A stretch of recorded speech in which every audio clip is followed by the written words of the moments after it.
Let's bring in Ariane Bogain, lecturer of French and politics at the University of Northumbria in the UK. Ariane, these latest protests that we're seeing in today's general strike, I mean, this is a time of enormous tension. Some workers are being barred from striking. The French government wants to push through a government, possibly without parliament. And people are facing cost of living increases while energy companies are making a lot of profit.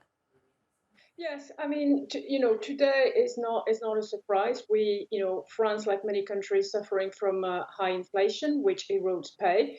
Um, so today is the first big strike that we see this autumn. It's not unsurprising. We have that every autumn. But I think what counts today is to gauge the level of support. So how many people are going to be on the streets? How many sectors are going to be affected? And right now, I can't tell you if it's going to spread or if it's going to be like on the 29th of September when we had another day of action from the union and it didn't really draw a lot of people. So today is about gauging the level of support and see how many turns up and try to decipher from today whether it's going to spread or not. But right now, I can't tell you if it's going to spread. And the right to protest, of course, is a part of the fabric of France. I mean, whether there Yeah. was a yellow vest movement or a symbol or not, people would protest. So how would you say the yellow vest movement has shaped it all? I mean, I think, the Yellow Vest movement started in 2018 and was a very important movement that really shook France and certainly Macron, who had to change his policies. But today, right now, it's more the trade unions that are leading, the fight against the cost of living. The Yellow Vests have not really kind of resurrected fully.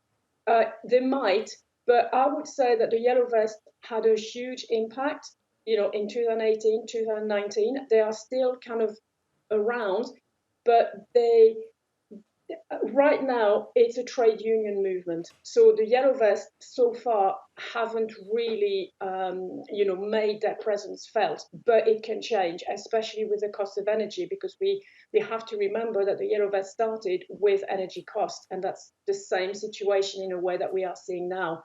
But I'd like to reiterate that today is more about trade unions rather than Yellow Vest. Yeah, I think that's a good point to make. And how much support does the public have to raise the salaries of all of these people? Because there comes a point at which the government can no longer support it.